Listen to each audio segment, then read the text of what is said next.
Assalamu alaikum students. I hope all of you are doing well and staying safe at your house. I'm Sabahat here, and today you're going to do your English literature work from your UNC books. Lesson number 6. The lesson's name is A Kind Deed. So I want all of you to take out your UNC books, which is your Read, Understand, and Communicate book, and then I want you to open page number 38, which is going to give you a page like this, which clearly has the name and the number of the lesson written on top of it, and it says lesson number 6, A Kind Deed. So pencils in your hands with you, everyone. Listen to the explanation really carefully. I'm just thoroughly going to explain the lesson. It's not difficult at all. You just need to listen to it really carefully, and after it perhaps give it a little reading of your own so you're clear with whatever the concept of the lesson is. So I want you to come to the first paragraph. As Sarah hurried down the railway platform, there was a sudden commotion near her. A child had trapped its hand when the carriage door swung to and was screaming with pain and fright, while the mother and the granny and a friendly porter clustered round, not knowing what to do for the best. So this is just a basic introduction to your lesson. The characters. So the major character is Sarah, and the entire scenario is taking place at a railway platform. So it starts with that as Sarah was hurrying down the platform. She there was a sudden commotion, means a sudden motion, something that happens out of the ordinary or suddenly.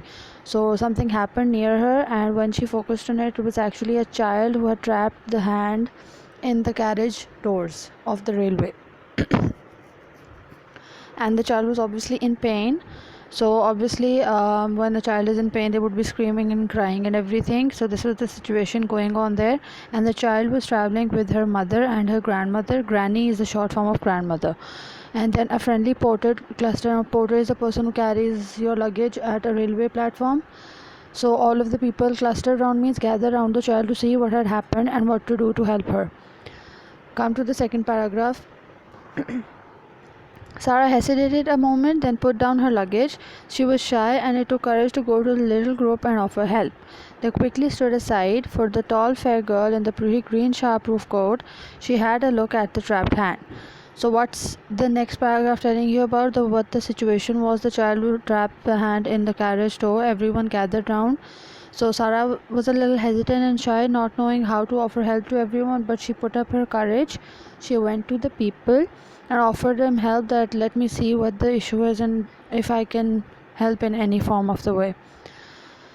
After that, the skin is dented and bruised, but the fingers move freely, so I don't think any bones are broken. The best thing is just to bathe it gently and keep it covered. I'm afraid this nail will go black though. If it hurts a lot, please take her to the doctor. You see, he can easily relieve the pressure under the nail, and it makes the finger comfortable at once. Perhaps we could use a clean hanky as a bandage now. So as they were at a railway platform, there wasn't any doctor available, so Sarah just said, actually the skin is just dented and bruised a little, but the bones aren't broken because she can move her hand. So at this time right now, the best option is to bathe it, means to clean it gently and cover it with a hanky. Hanky is a short form of handkerchief. And then she says, if the pain gets worse, then you surely should have to take her to the doctor so he can treat her and relieve the pain. After this, come to the next paragraph. The granny brought out a large one scented with verbena, and Sarah tied it on gently.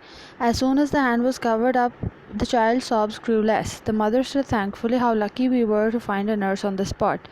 So what did Sarah use as a bandage? The grandmother gave her her hanky that was scented. Scented means it had a perfume on it.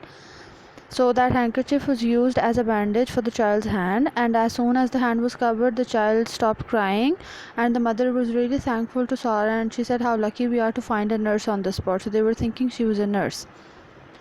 After that, Sarah replies, I'm a medical student, said Sarah. Then an uncomfortable sort of honesty, which gave her a prod in the ribs whenever she felt like boasting, made her add, this is my first day, but my father is a doctor and I've often seen him treat injuries like this. So she explains that she's actually not a nurse, she's a medical student and it's her first day.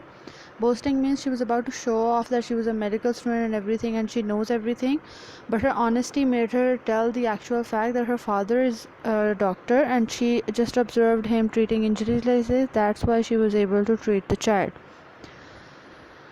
After that, the granny nodded and smiled. "You have good hands, my dear, and you can keep your head. You'll make a doctor." If these were the only qualifications, thought Sarah, who had 5 long years of study ahead, but she would treasure the old lady's words as a lift for low moments. So, the granny nodded means just to move your head, and smiled, and she says, "You have good hands." Good hand means that you can treat a child or a person very carefully. And my dear, you can keep your head. Keep your head means you can stay calm in difficult situations, so you will make a doctor.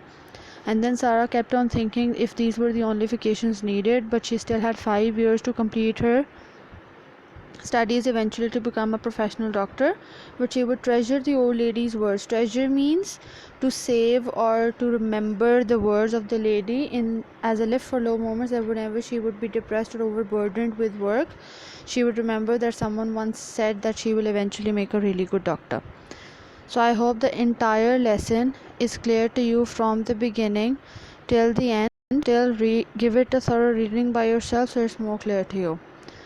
Now I want you to see under this, on the same page, exercise A1 is given to you. What I want you to do is have your pencils in your hand with you. I'm going to say the statement, and on the slide, the blue sentence that has been highlighted means that is your answer that you need to circle on your books. Clear? Question number 1. Choose the best explanation for each expression. A sudden commotion means, so out of all the options, according to the context of your lesson, you will circle option A, and the answer is going to be an unexpected disturbance. Clear? Come to the second one. On the spot means, again, all these options have been given to you which are similar in meaning, but according to the context of the lesson, you will just highlight according to what you can see and what I am saying to you right now. So for B, answer is going to be B, here and now. Question number C, you can keep your head means option number B. On the slide it's written as A, but from you that's going to mean you will circle option B, you can remain calm. Part D, she would treasure the words means she would value and remember them, option C. A lift for low moments, part E, is the answer will be something to cheer her up when she was depressed. Clear? I'm repeating the answers: A, B, B, C, A. Clear? Now I want you to look on the same page. Exercise B is there, which is your multiple choice questions. The same thing you're going to repeat again. I'm going to say the statements. The blue answers that you will see on the slide is going to be your answer, so really carefully circle it according to that on your books. Choose the best answer. The child was traveling with. In the first paragraph they have mentioned to you that the child was traveling with her mother and grandmother, so option A. Second is, when Sarah offered to help, the group around the child quickly stood aside because they wanted to give her room to treat the child, option C. Third is, Sarah advised that the child be taken to a doctor if the pain became worse, option B. Fourth is, Sarah treated the injured hand. Answer is A, by bathing it and then covering it, option A.